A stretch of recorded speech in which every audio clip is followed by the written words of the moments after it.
everyone. I wanted to jump on today and share with you how I took my pictures and got all of the pictures coordinated for the yearbook. They did come in and the yearbooks look absolutely amazing. I cannot share them with everyone until my group sees them, but I am in love with them. So starting off with photography, I was not a photographer at all in any aspect before this year. I just knew what I wanted in a yearbook, and I wanted yearbook quality pictures, portrait pictures to be amazing. I set myself up with very high standards from the beginning, and then I taught myself what I needed to know to reach those expectations. So I started off with a camera that I didn't love a lot. I started off with a Canon T7. I wouldn't suggest that for a first-time camera, if I'm honest. It's very dark. I couldn't get the exposure right in a lot of instances, and I almost immediately upgraded to a Canon R10, which is an amazing camera. I would suggest any beginner starting with a Canon R10 if they go with Canon. I have no experience with other brands of cameras. That's just always what I've purchased. So the R10 is very lightweight, and then it also brings in a lot of light, so your pictures end up being exposed more properly. None of that made any sense to me in August. So I currently shoot on a Canon R6. This is my favorite camera. I got it because it ends up I really love photography. And I didn't know that I would love it. I just knew I needed to do it to get the pictures because we had no overhead, no money in the bank to pay for a photographer to come in and take our pictures. And I just knew the quality I was expecting to go into the yearbook.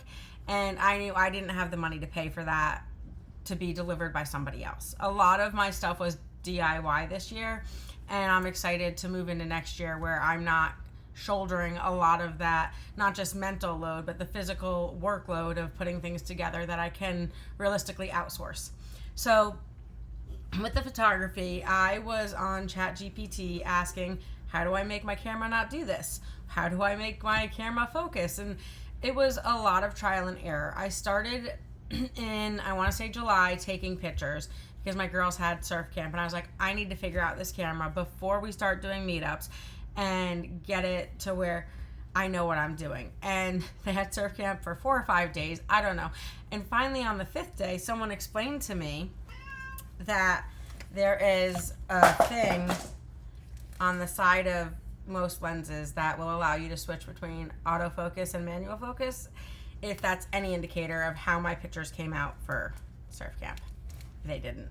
So I learned mostly by error, some trial and some error, but mostly error. I messed up a lot. A lot of my beginning pictures were overexposed. The first couple of meetups, I only had maybe a dozen pictures that I could use, and I was just machine gun shooting all the pictures, and they weren't working out. And I think it's very normal in the beginning when you're learning something new to just kind of throw out a net and see what you bring back. But every time I did a meetup and we brought the camera, I would sit there and I would go in Lightroom and I would try and fix whatever I could so I could use it. I would edit pictures and then send them the chat and realize that I was oversaturating pictures. There is a lot more that goes into photography. So if you're not getting family pictures from a photographer, I highly suggest it. Not me, but another photographer that does good work. Because the amount of time and effort that went into just learning my camera and then learning how to edit on top of that, it was like a full-time job this year on top of everything else that went into coordinating things for Salt and Light. So I don't want to show anything directly from the yearbook. So I was going to pick it up and show because I really love it, but I won't. So for pictures, I knew I wanted portrait pictures. So one of the first things I started doing was going onto YouTube and binge watching how to take a good portrait, how to set people up for a portrait.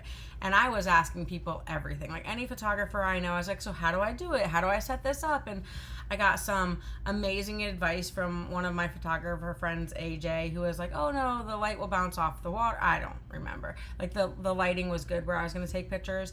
And just having not just AI to sit there and tell me what to do, but having actual friends who kind of came up alongside me and helped to kind of guide me to do the right thing was really helpful.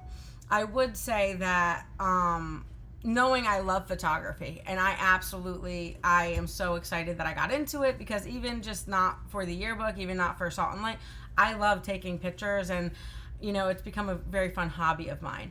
But if you're looking into, making a yearbook and that isn't your strong suit, like, there are so many people who take pictures, it might be worth reaching out within your own community and seeing if you have someone who is skilled at taking pictures, because I'm telling you, the learning curve was a lot for me this year, and because I loved it, I was able to do it easily. But I could see that being a monumental task for someone who really does not enjoy taking pictures. So I would take pictures at every single meetup. They progressively got better throughout the year. I downloaded an app called A Year with My Camera, and it breaks down lessons, it explains everything, and that app has been a lot of fun. I got it very recently, so a lot of the stuff that it goes through I kind of picked up through trial and error, but now it makes sense why what I'm doing works.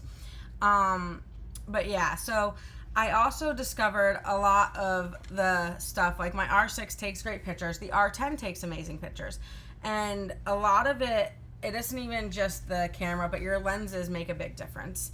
So for portraits, I don't know how many lenses I have sitting next to me, a couple. For portraits, I was using a 50 millimeter lens. That is going to give you a narrower field of focus, like it's going to focus on the people more and make the background a little blurrier. So like if I was taking a picture here, I would be clear and the background might be a little softer so that the person stands out more.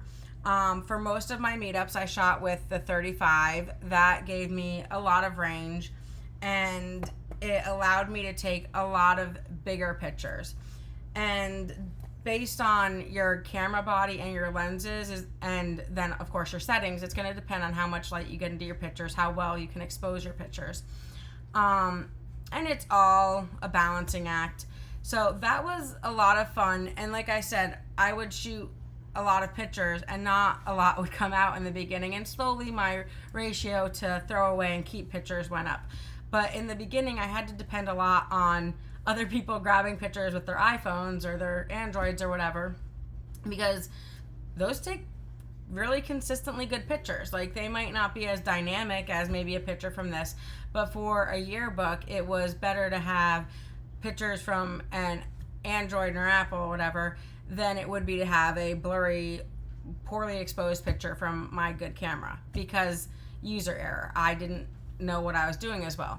So a lot of the pictures, like a lot of really good pictures, came from parents who would, add them to our band app, where I'd kind of pick and choose and add them in there. And then I also added a section into our yearbook where parents could just put moments they were proud of their kids, and so those moments could be featured in the yearbook. And then when they look back on this year, it's not only what we did in the year, but it's their year, it's their yearbook. So yeah, I think that for photography, it really comes down to, if you don't love photography, use your phone. Grab pictures with your phone. If you have a photographer friend, borrow them for a day. Invite them over for dinner. I don't know. And but at the end of the day, it matters more that you had those moments and you connected with the people. And, 20 pictures from your iPhone are going to be better than nothing at all. And a lot the pictures, I don't think looking through the yearbook you can be like, this one was definitely taken with a digital camera and this one was taken with a phone. I think that what it comes down to is making the effort to put the pictures together. And if you enjoy photography, if you get into it, that's awesome. And if you don't, then that's okay too, because parents are consistently taking pictures of their own kids. And if you have enough parents throwing them up onto your app and creating your community with you, then you will have enough variety and enough moments throughout the year to make a stellar yearbook. And like I said, it is the 5th today, and we're not getting out yearbooks till the 22nd, but I cannot wait for my group to see them, and I will give you guys like a little view of them once that happens. But so for photography, I would say grab a camera and try it out. It's not for everyone, but if you love it, then it could really benefit your group. All right, have a great day. Bye.